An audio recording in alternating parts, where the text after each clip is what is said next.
How to read anyone instantly. These are 7 psychological tactics.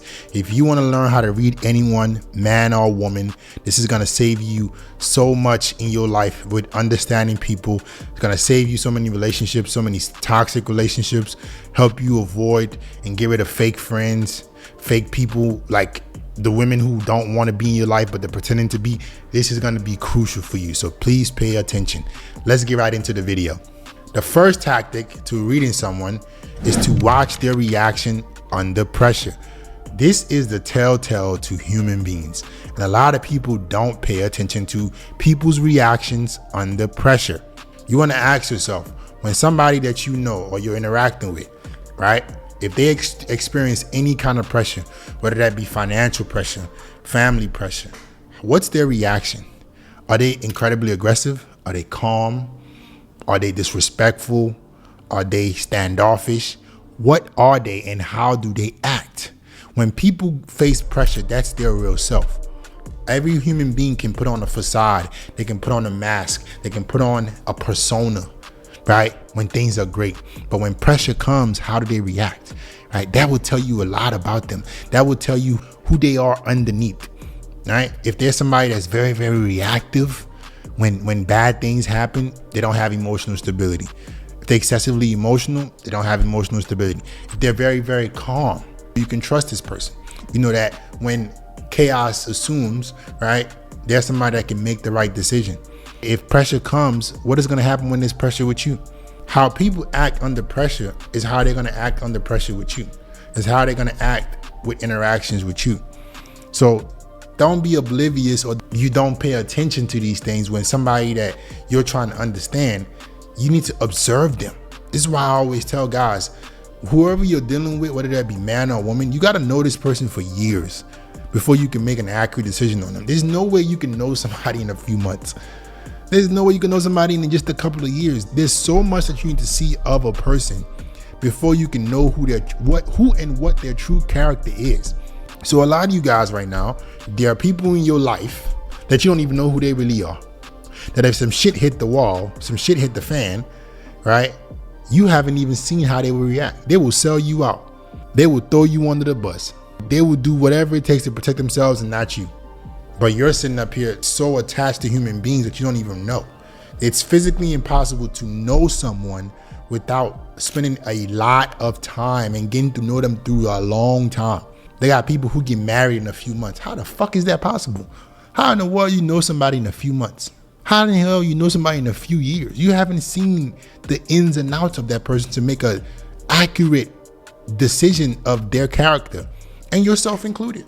You're a person watching this right now. You might be the person who's very reactive. You might be the person that people need to stay away from. You might be the person that throws people under the bus. You got to be aware of this so you can fix this. The most important thing here is real character. Real character is exposed under tension. That's what real character is. All the things that people say, do, blah, what comes out the mouth means nothing. Real character is when tension happens, when problems occur, that's who the person really is. So until you've experienced that consistently, you've seen their decision making time and time again, and there's different types of pressures, right? So just because, somebody's got a flat tire, they didn't lose their mind, doesn't mean they are so calm under pressure. No, that people react to different types of pressures differently. So what happens if they have family issues? What happens when they have financial issues? What happens when they have romantic issues? Those are different types of pressures. You got to see how that person acts, how that person reacts, because that's what that's what and who their true character is. The second tactic is ask for a small favor and observe. Ooh, you're gonna see a lot about people when you present a minor inconvenience to their life. Oh my God. I can't tell you how many people I would have been willing to do anything in terms of go out of my way for them, but a small ask, and sometimes it's even a test, and they fail it miserably. I'm not gonna put any names here, but I've done collabs with people, I've done stuff with people, and you expect that when they ask something from you and you did it, when you ask for something small, they'll have the same enthusiasm. Because I've always said this before, and I will say it again, I think human beings are stupidly selfish. It's a very bad character flaw. It's a huge character flaw that I notice with human beings. And I'm a human being too, but I see this problem with people, and it doesn't really make any sense to me, right? I feel like people are just stupidly selfish. Everybody wants you to do stuff for them, but they don't have the same willingness and commitment to do the same thing for you, but they expect you to do the same for them. It's so confusing to me. The reason why that's so confusing to me is because you get everything you want from people by giving.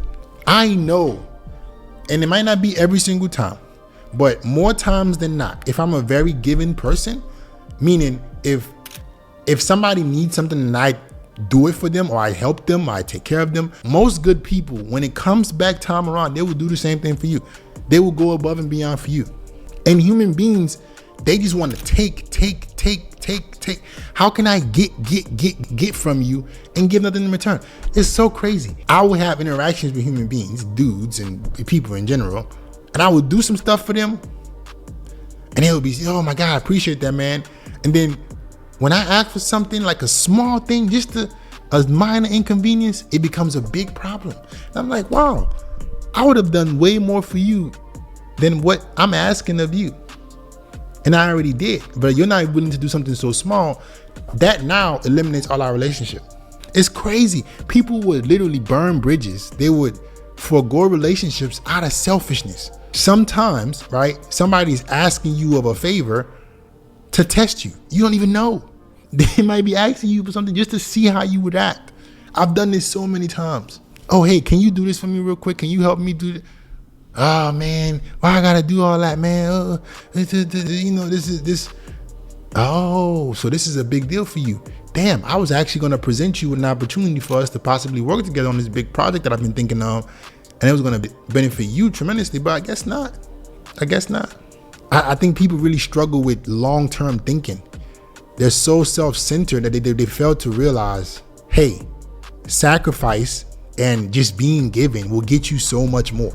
It is so crazy. I don't know how people can be this foolish. And I know human beings, like we want to survive, right? We want to thrive and survive. And we have that innately selfish gene to do what's best for us. But you got to be smart about it. I realize that the more I give, the more I get back. And as cliche as it sounds, it's really, really true. If I can provide enough value for people, not everyone will return the favor, but a good amount of people, a select few of people are going to return that 10x. But most people are just willing to just throw that shit away for no reason. So you want to test somebody, do this trick. Ask them for a small favor. It can be a friend of yours. It can be a partner. It could be whoever. Hey, could you really do this for me? And it could be something you make up. Let's say you're not so sure where this person stands with you. It can be something you make up. Just something small. You see if they're willing to do it. Do this because you know you would do a lot for them, but you're not even sure they would do a lot for you, or even something minor for you. Test them. Something that you know it will be a minor inconvenience for them. They might have to switch their schedule around a tad bit. Not something life-changing. They got to go drop everything they're doing. That's not what I'm saying. I'm not saying expect people to drop their whole life for you. Something that is minor. Nothing that's minor. I've literally pulled this test so many times and people fail. And then they try to come back around and it's like, no, you failed. So I can account. In my head as I'm talking about this, I can think of 3 different interactions I've had with people who have failed this test. And then when they realize, oh shit, I got caught in my selfishness, they try to come back around and be like, yo man, you know that time, it's all good, bro. Don't worry. I would have done way more for you, but you show me who you are. You will see through a lot of people with just this ask the favor test. And if they're not willing to go through a slight inconvenience for you, they're not going to do anything major for you. They will never, ever. They're not somebody that you can put a lot of trust in and you sacrifice a lot for them. People want you to sacrifice the world for them, but they're not willing to do anything for you. And then they wonder why they don't get shit. It's crazy. But imply that tactic, and I guarantee you're going to see a lot of people in your life fold. Tactic number 3, pay attention to what they laugh at. So listen here. This is very important. Humor, there's always truth in jokes. You've heard this saying probably, but if you haven't, I'm gonna tell it to you. It's a saying that goes, There's always honesty in humor. There's always a truth in a joke. Be careful. Pay attention to what people laugh at, right? Pay attention to what people make fun of. So people might try to make fun of you in a slick way, but there's some truth to that. They really believe it. If you have a friend of yours that's always like poking at some insecurity and they're saying something about you, and you're like, why would they be making fun of that? It's because deep down, there's something about that they really believe in, but they try to mask it with humor. Humor is a mirror. It really is. It's a mirror. Like it's a reflection. What makes you joyful enough to laugh has some sort of truth in it. That's why jokes are funny.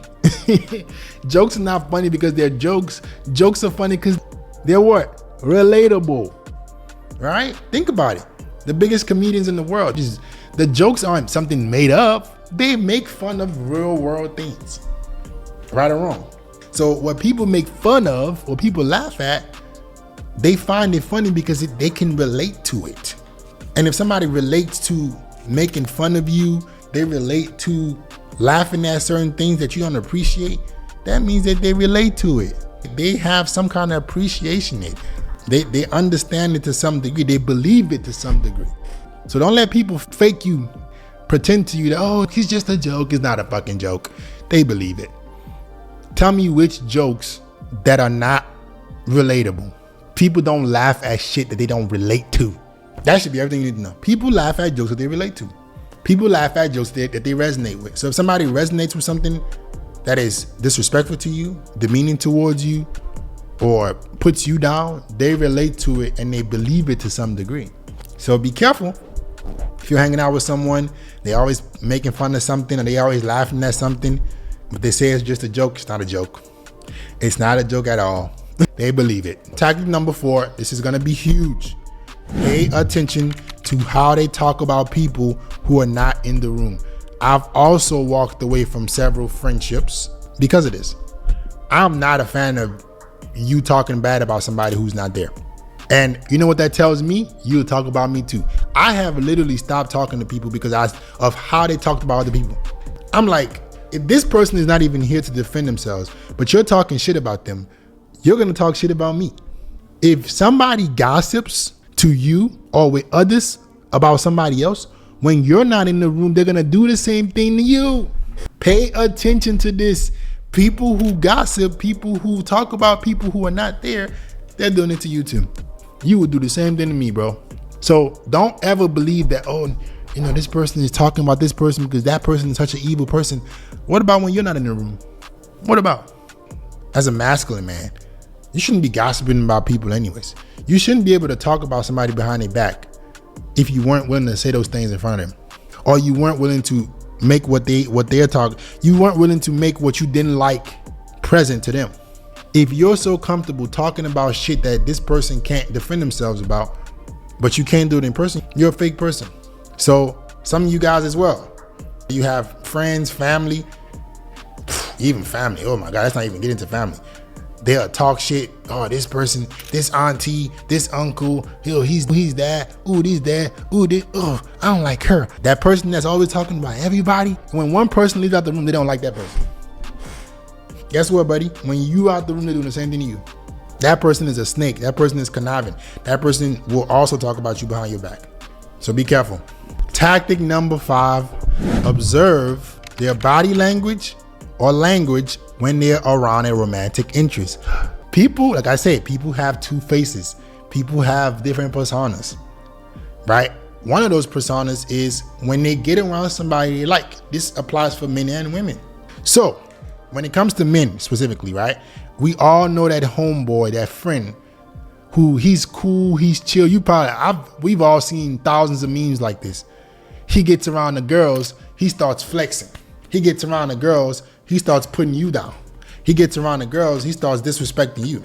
When they get around romantic interests, they try to make you look bad so they can get chose. Those are snakes. Those are conniving people. When you notice people like that, they get around like, why are you acting weird all of a sudden? Now you rich. Now I owe you money because we got the girls around. What's going on with you, bro? I remember, and I think my boy Steffes Cole talked about this a couple of years ago. We all got invited to this boat party or whatever. It's just funny as hell. It's something I never talked about, but he already brought it up, so I'll bring it up. But we all got invited to this boat party, right? And then last second, when the people who were running the boat party realized that girls were gonna be there, they decided to not invite us. It was 4 of us specifically they decided to not invite. And they were like, what? Everything was cool before women were gonna be involved. But when women became involved, it was like, oh no, we don't want these people here. God forbid they come, they're gonna take all our opportunities. So let's act like it's not even happening. It's crazy. And you know what was funny? I think Steph talked about this. It was a chick that told us. She was like, yeah, they said that y'all didn't wanna come. We were like, huh? Like, we get it. And that's just literally how people are. You gotta be very careful. A lot of human beings will fake you out. They'll put on a different face. When it comes time to, when they get in front of girls, or even with girls, when it comes in front of men, they'll do all type of shit. Girls, I think girls are even worse. Women are literally backstabbers. Men, okay, this is how men are. When time men backstab each other, right? A man will be like, he'll try to like demean you or like make you look like, you know, he'll try to flex like he's better than you or not invite you or some shit because he's intimidated. But women will encourage each other for demise. Women literally, they're known for this. They will encourage each other to do the bad things because they know that them encouraging each other to be a fuck up helps them get chose by the men who they really want. Women will really encourage each other to go out partying, go out drinking, have high body counts, do all type of shit, but then pretend like they're not like that for the guy that they like. But they know it. So like you see all these girls, they oh girl, yes queen, yes, yes, yes, yes. But then I seen a video one time, this girl was like, Lizzo is so beautiful. And then the guy asked her, well, you just as beautiful as Lizzo. And she slapped him. You just said Lizzo was beautiful. So why are you getting upset when he calls you beautiful like Lizzo? That's because they're fake. That's how men and women, their psychological like tactics when it comes to romantic partners. So you got to be very careful. Pay attention to how people act when they get around people they like. Pay attention. Who do they become? Do they become friendlier? Do they become fake? Do they become demeaning? Listen, if you're around your homeboys and there are girls around, man, you better become their best supporter. Because in my opinion, your friends are a reflection of you. So what does that make me look like if I have a homeboy and girls are around and I'm talking shit about him? I'm hanging out with him. So that makes me a loser. If anything, you're supposed to be the biggest wingman. Hey bro, that's you. Because you're not insecure and you want your mans to get theirs. A lot of men are so insecure that they don't want the competition of men who are possibly better than them. They don't want men who would, so they would rather eliminate the men who are better than them than use the men who are better than them as motivation to get better. And when women, they'll rather encourage each other to still be bad. They will encourage each other to obviously not be what men want so that they can get chose. Tactic number 6, look at how they treat you based on distance. So one of the tactics that I think that you cannot forget out of these 7 is making sure that you analyze people's behaviors through distance. So what I mean by this is creating distance to see how they react to it. Some people, when you're not in their mind or like you're not around them, they completely forget about you. And I don't really think that's what a friend is. I think no matter, especially this is going to come to more platonic friendships, right? Not romantic. I don't think romance works with distance, but I'm talking about platonic friendships or just people around you. If your homeboys never care to hit you up, they never care to talk to you, if you guys are not seeing each other soon, they're not your real friends. Human beings love communication, right? If your friends don't need to talk to you for months, they don't care to talk to you for months unless something is happening, they're not your real friends. If they're not supportive, they're not your real friends. If distance makes them distant, they're not your real friends. That's what I'm getting at, all right? Your friends, let's say they're in another city, you guys should still communicate every now and then. Doesn't have to be every day, but your friends, like you guys keep in touch with each other. But if distance makes them invisible, they're not your real friends. That means that it's only convenient when it's convenient. Make sense? Like this only makes sense if I can see you or get something from you. If they can't get something from you or maintain that relationship because you're nearby, a lot of people will be in a relationship with you just because it's convenient. Let's say they're in the same city as you and they know that them being friends with you might help them get access to certain stuff. The moment they don't have the access to those things, they stop caring. Let's say they move to another city, they don't really need you for anything anymore, they stop caring. That's another one. They're your best friend when they are in the same city. You out of town for a couple of weeks, they don't talk to you. They move to another city for a month, they don't talk to you. That means that relationship was only convenient when it was convenient. And lastly, number 7, this is gonna probably be the biggest one. Not the most important, but probably the biggest. Look at how they react when you win. Oh, oof. This one is gonna hurt a lot of people's heart. Look at how your friends or your people or the people around you act when you win. What do they clap at? This will tell you a lot about people, right? Some people that you think are your friends, when you win or when you become successful or when good things happen for you, they don't clap for you. They stay silent. Or worse, they try to downplay your success. You read people by looking at how they act when good things are happening to you. I've always said, when good things are happening to the people around you, that is unbelievable. That's great. That means that good success is around you. What did I say earlier? Human beings are stupidly selfish. We want things to happen to us, but we don't want to show the same love, so those things happen to us. If my friends are doing great in life, I'm like, damn, but that's fucking amazing, bro. Encouraging them so I want to see that it's possible. So I know if they can do it, I can do it. Proximity is the closest thing to success. Proximity is what gets you success. So if my friends are getting rich, if my friends are being successful, holy shit, I know I'm next.